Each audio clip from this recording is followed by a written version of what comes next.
Do you even understand what you're serving, or are you just guessing?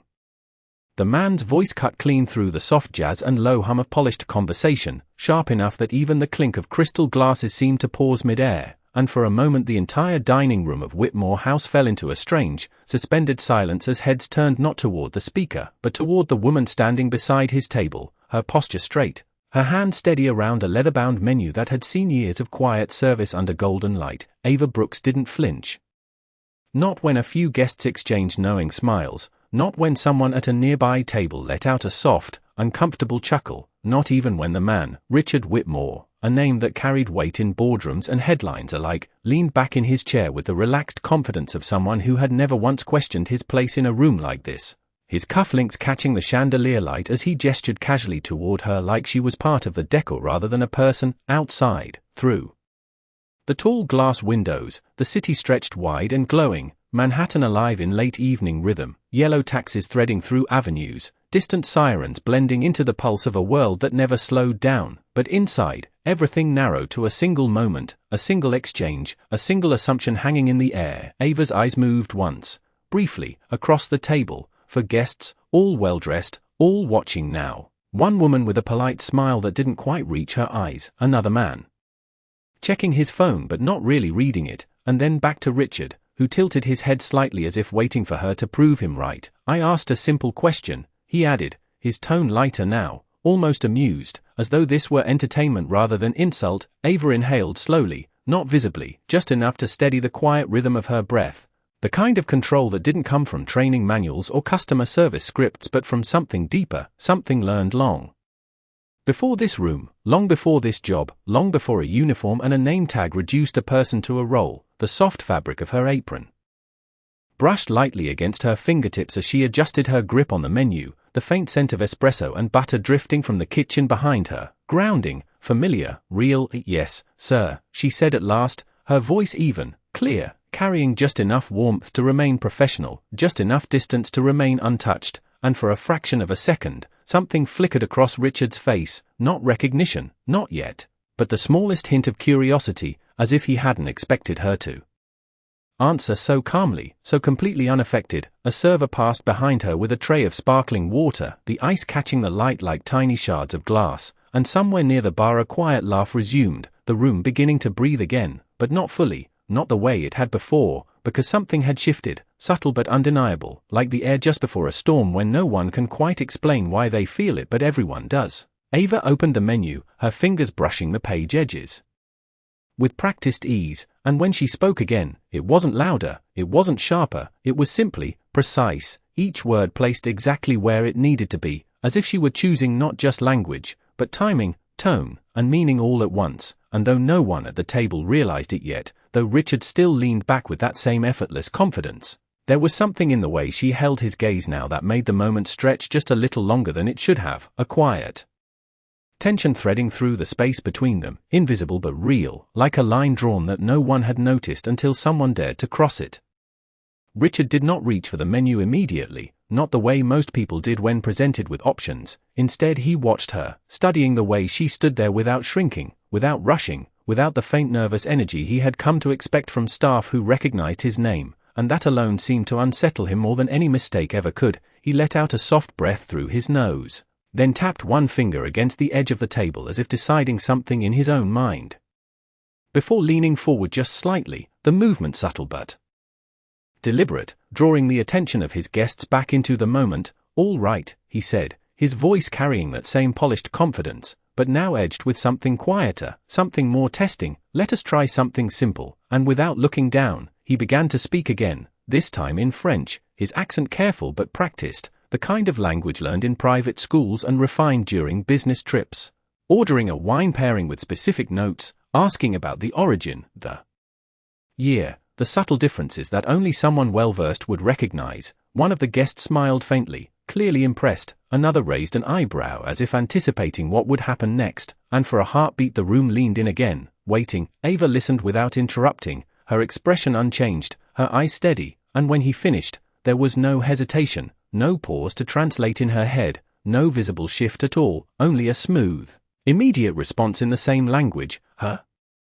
pronunciation effortless, her tone respectful but precise, answering not just his question but expanding on it, offering details about the vineyard, the soil, the seasonal variations that had shaped the flavor profile of the exact bottle he had mentioned. The woman seated across from Richard blinked, her polite smile fading into something more genuine, while the man beside her lowered his phone entirely now, attention fully captured. Richard's fingers, still resting against the table, stilled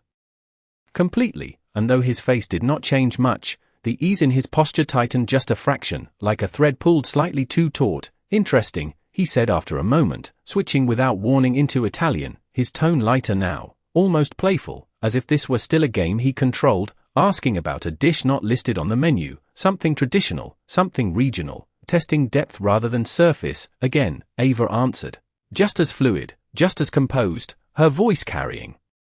the rhythm and cadence of someone who did not memorize phrases but understood them, describing the dish, suggesting a variation, even offering a recommendation based on the preferences she had observed at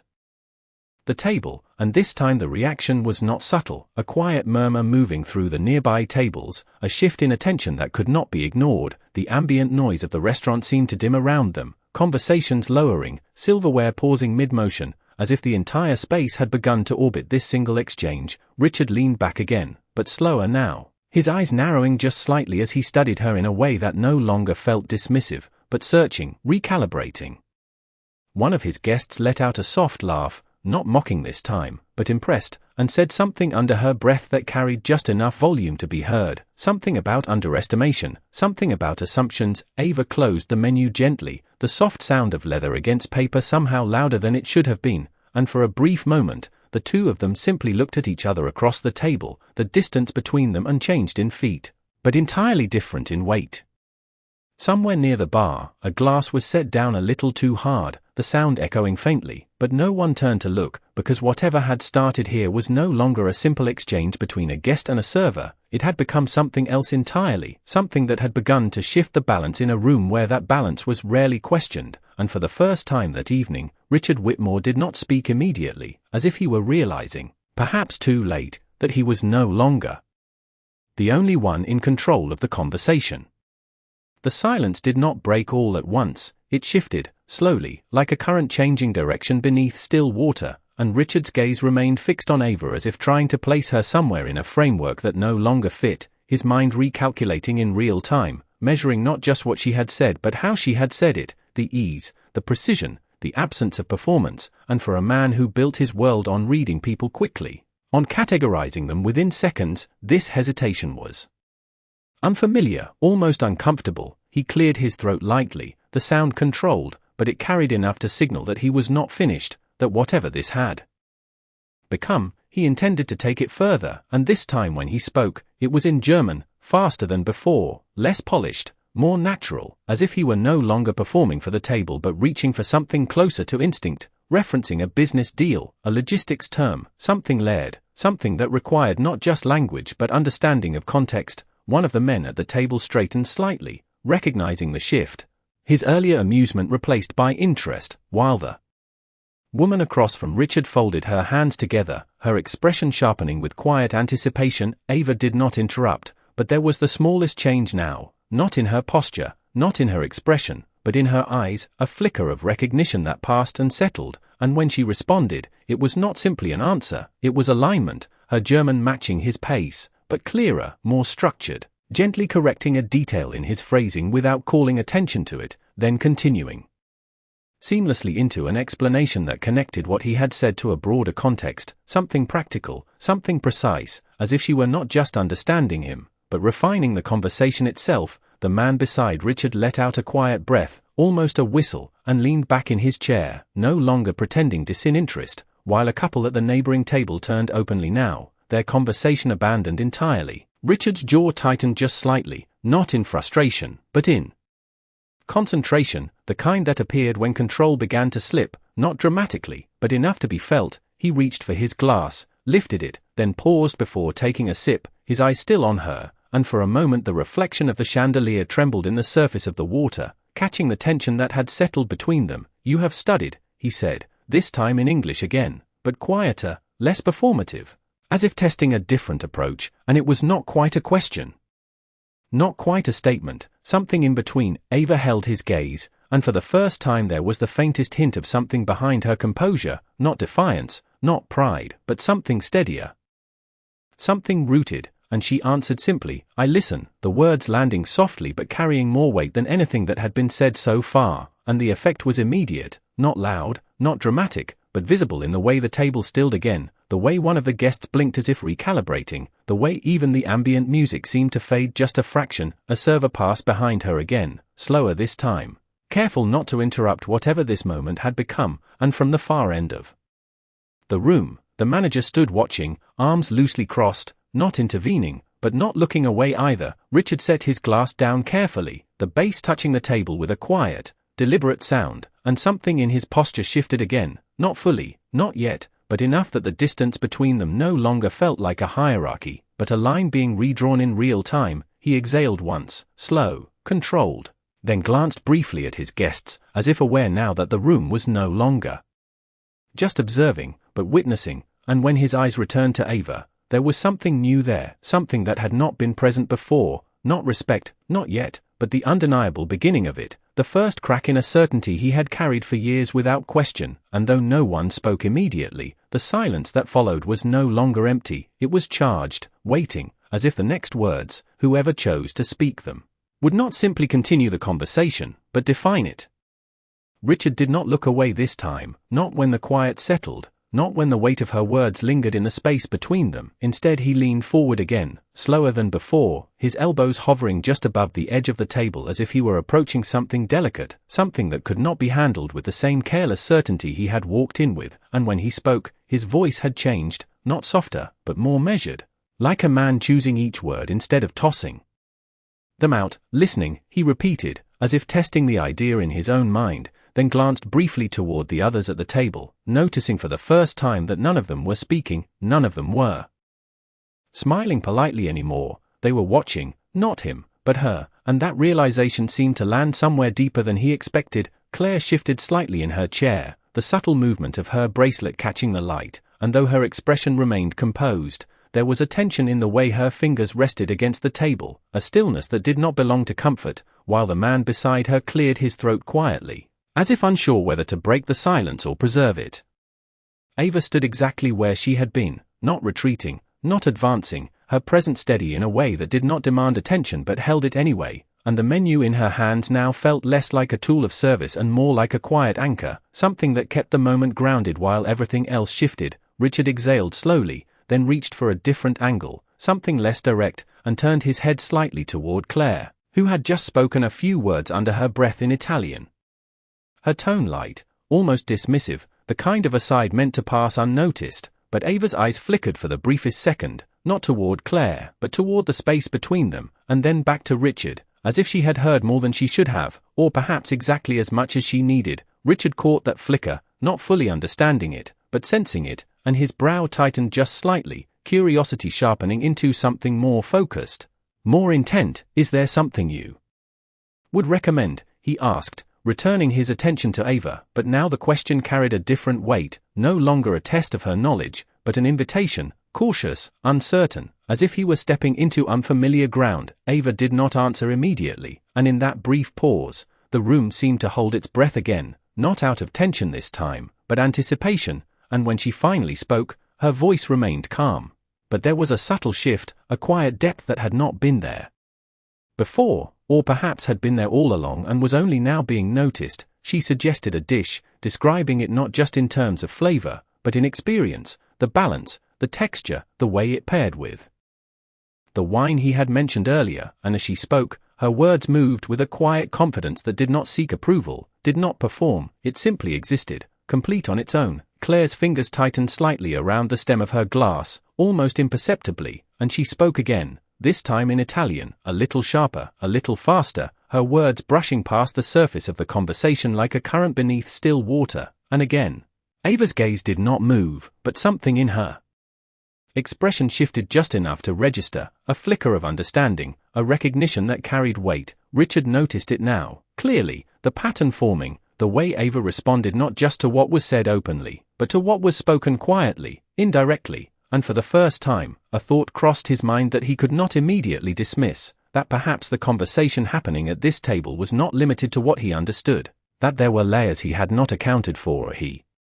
straightened slightly, his posture no longer relaxed, but attentive, and the glass in his hand remained untouched as his focus narrowed entirely on her. "You hear everything," he said, not accusing, not impressed, but genuinely uncertain, as if he were trying to define something he had never needed to define before. Ava met his gaze, steady, unshaken, and for a moment, the noise of the restaurant faded completely, the clinking, the murmurs, the distant music, all of it slipping into the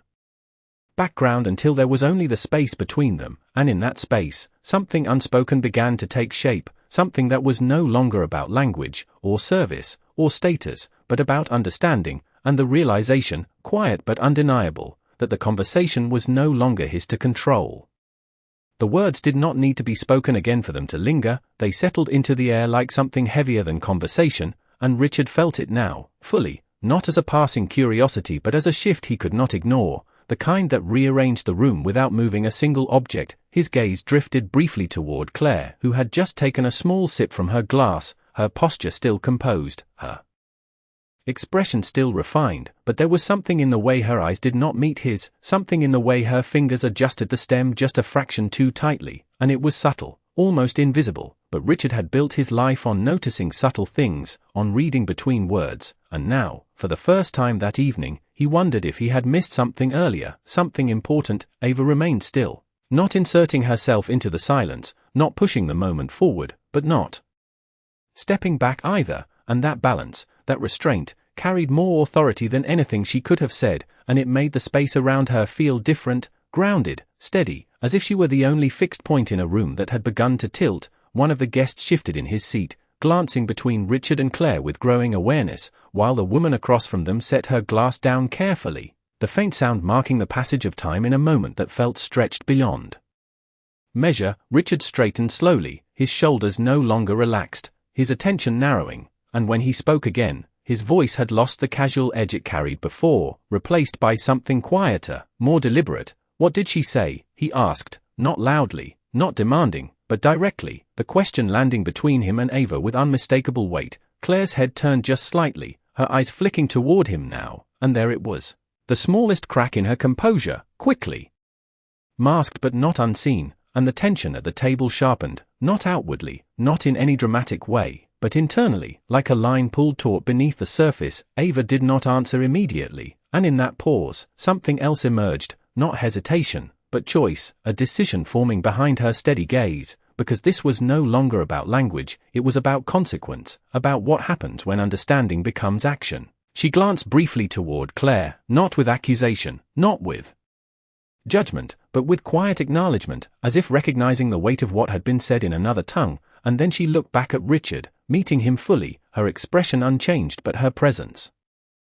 somehow deeper, more defined. "She said," Ava began, her voice calm, measured, carrying just enough clarity to hold the room without raising it, "that some people mistake confidence for intelligence," and the words landed softly, but they did not dissipate, they settled, they echoed, not just in the ears of those at the table, but in the space itself, reshaping it, reframing everything that had come before. Claire's fingers stilled completely around her glass, her lips parting just slightly as if to respond, but no words followed, and the silence that answered was louder than anything she could have said. Richard's gaze did not move from Ava, not immediately, and something in his expression shifted again, not sharply, not visibly enough for a stranger to notice, but enough that the foundation of his earlier certainty seemed to loosen, just enough to let something else in, something unfamiliar, something closer to doubt. A faint sound came from the far side of the room, a chair being adjusted, a quiet reminder that the world beyond this table still existed, but here, in this moment, everything had narrowed to a single point, a single realization forming slowly but inevitably, that the conversation he thought he controlled had moved beyond him, that the assumptions he carried had begun to unravel not through confrontation, not through force, but through something far more precise, far more undeniable. And for the first time since he walked in, Richard Whitmore did not have an immediate response, and in that silence, the balance of the room shifted completely. The silence did not fracture, it deepened, stretching across the table like a thin sheet of glass that no one dared to touch, and Richard felt it settle into his chest, not as discomfort, but as something far more unfamiliar, something that required him to pause instead of react, to think instead of respond, and for a man who had built an empire on decisive movement, that pause carried weight. His eyes shifted slowly, deliberately, from Ava to Claire, and this time he did not look away quickly. He held the gaze, studying her in a way that stripped away the polished surface he had always accepted without question, noticing the slight tension in her jaw, the way her shoulders remained perfectly aligned even as her fingers rested too still against the table, as if control itself had become effort. "Is that what you said?" he asked, his voice quiet but clear, directed not at Ava now, but at Claire, and the question did not accuse, it did not confront, it simply existed, undeniable, waiting. Claire let out a soft breath that almost resembled a laugh, though it carried no warmth, only composure. Carefully maintained, and she tilted her head just enough to meet his eyes, her expression smooth, practiced. "It was a figure of speech," she replied, her tone light, almost dismissive, as if the moment could be folded neatly back into something harmless, something small, but the room did not follow her lead, it did not reset, it held, and the weight of what had been said remained suspended between them, unchanged. Ava stood where she was, her presence steady, but there was a subtle shift now. Not in her posture, not in her voice, but in the role she occupied, no longer just the one responding, but the one who had revealed something that could not be unseen, and she did not press further, she did not add to it, she allowed the truth to exist on its own, and that restraint gave it more power than any argument could have. One of the guests leaned back slowly, exhaling as if releasing a tension he had not realized he was holding, while the woman across from him glanced toward Ava, her expression no longer curious, but quietly respectful, as if reassessing everything she thought she understood about the person standing beside the table. Richard's hand moved toward his glass again, but he did not pick it up, his fingers resting against the cool surface as if grounding himself, and his gaze returned to Ava, not with challenge, not with doubt, but with something closer to recognition, though not fully formed, not yet. "You could have ignored it," he said after a moment, his voice lower now, more introspective than before, as if the question were not meant for the room, but for himself as much as for her. Most people would have, and the statement hung there, open, unfinished. Ava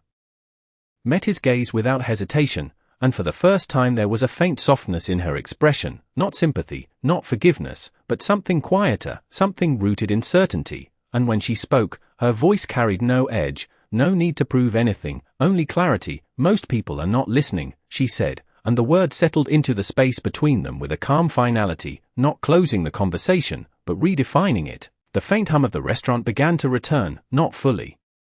not completely, but enough to remind everyone that the world beyond this table still moved, that glasses still clinked, that conversation still murmured, yet none of it touched this moment, none of it diluted what had shifted here. Claire adjusted her posture slightly, her composure still intact, but the effort behind it now visible in the smallest details, and she reached for her glass again, taking a measured sip as if reclaiming control through routine, though her eyes did not linger on Richard the way they had earlier, instead drifting briefly toward the table, toward the space where the conversation had changed direction. Richard finally picked up his glass, but instead of drinking, he turned it slightly in his hand, watching the way the light bent through the water. The reflection fractured and reformed with each subtle movement, and something in that quiet observation mirrored the shift happening within him, the slow, deliberate recognition that what he had assumed at the beginning of the evening no longer held, that the lines he had drawn between people, between roles, between worth and perception, had blurred in a way he could not easily redraw. He set the glass down gently, the sound soft but deliberate, and when he looked back at Ava, there was no trace of the earlier dismissal, no casual superiority, only a focused, steady attention that acknowledged her presence fully for the first time. And though he did not speak immediately, the absence of words no longer felt like control, it felt like consideration, like the beginning of something shifting not just in the room, but within him, and in that quiet, undeniable change, the balance that had once defined the evening no longer existed at all. Richard did not speak right away, not because he lacked words, but because for the first time in a long time, he understood that choosing the wrong ones would matter, and that realization slowed him in a way no negotiation or boardroom ever had. His fingers rested lightly against the edge of the table, no longer tapping, no longer signaling impatience, but still, as if the energy that once filled the space had been redirected inward. And when he finally lifted his gaze fully to Ava again, there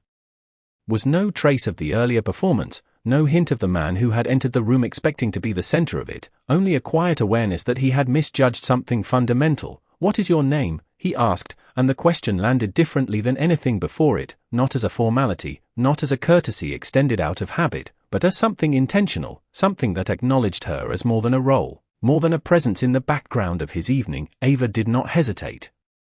"Ava," she said, her voice steady, unchanged, and yet the simple exchange carried weight, as if a boundary had shifted in the smallest but most meaningful way. Richard nodded once, a subtle motion, then leaned back slightly in his chair, not retreating, but creating space, the kind that allows a moment to settle rather than be pushed forward, and for a few seconds, neither of them spoke, the quiet between them no longer tense, but reflective, like a pause that invites understanding instead of demanding resolution. One of the guests cleared his throat softly, glancing toward Richard as if expecting him to redirect the evening back to familiar ground, to restore the rhythm that had been disrupted, but Richard did not take the cue. He remained where he was, present, attentive, and that choice alone shifted the dynamic further. Claire adjusted her posture again, her composure still intact, but her silence now more pronounced, more noticeable, as if the absence of her earlier confidence had become its own kind of statement, and though she maintained her poise, there was a distance in her gaze now, a careful calculation replacing the effortless certainty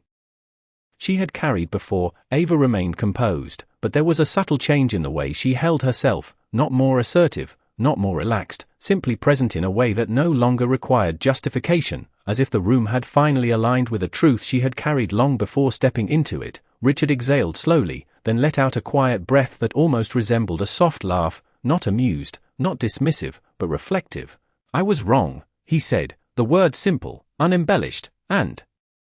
though they were not loud, they carried farther than anything else he had said that evening, reaching beyond the table, beyond the immediate circle of listeners, settling into the room with a clarity that did not need emphasis. The reaction was subtle but unmistakable, a slight shift in posture from one guest, a quiet glance exchanged between two others, the kind of response that does not interrupt, but acknowledges. Ava met his gaze, her expression unchanged, but there was a softness now, not approval, not validation, but recognition, the kind that accepts the moment without needing to expand on it, and she gave a small nod, not as agreement, but as acknowledgement, as if to say that the truth had been spoken and that was enough. Richard reached for the menu then, finally, but his movement was different now, slower, more deliberate, as if the object in his hands carried a different meaning than it had just minutes before. No longer a tool to test, but a bridge to engage. And when he spoke again, his voice had settled into something quieter, more grounded. "What would you recommend?" he asked, and this time the question held no trace of challenge, no hidden edge, only genuine inquiry. Ava opened the menu once more, her fingers moving with the same practiced ease, but the space around them had changed, the air lighter, the tension dissolved into something steadier, something more human, and as she began to speak, describing the dish with the same clarity and care as before, the room gradually returned to its rhythm, the clinking of glasses resuming, the soft murmur of conversation rising again, but beneath it all, something remained, something quiet but lasting, the memory of a moment where perception had shifted, where a line had been crossed not through force, but through understanding, and in that shift, something in Richard Whitmore had changed in a way that could not be undone. The rhythm of the room returned, but not in the same way it had before. It carried a different tone now, quieter in its confidence, softer in its edges, as if something unseen had been adjusted and everyone felt it even if they could not name it. Richard listened as Ava spoke, not interrupting, not redirecting, allowing her words to unfold at their own pace, and for a man who once measured conversations in terms of efficiency and outcome, this patience marked a shift that extended beyond the table. The dish she described seemed almost secondary to the way she described it, not as a performance, not as persuasion, but as understanding, each detail grounded in awareness rather than assumption. And when she finished, there was no need for follow-up questions, no need for clarification, because the clarity had already been delivered. "That sounds right," Richard said, and the simplicity of the statement carried more sincerity than any elaborate response could have, as if he were acknowledging not just the recommendation, but the person behind it. Ava gave a small nod and stepped back slightly, not retreating, but returning to the natural distance of her role, though that role no longer felt limiting, no longer defined the entirety of her presence in the room. One of the guests leaned forward then, curiosity overcoming hesitation, and asked Ava a question, not about the menu, but about the languages she spoke. The tone respectful, genuinely interested, and Ava answered Without hesitation, listing them calmly, without embellishment, without emphasis, as if they were simply part of who she was, not something to display. Another guest followed, asking where she had learned, and Ava's response was just as measured, mentioning places, experiences, moments that shaped her, but never positioning them as achievements, only as parts of a path that continued to unfold. The conversation, once centered entirely around Richard, had shifted naturally, almost effortlessly. And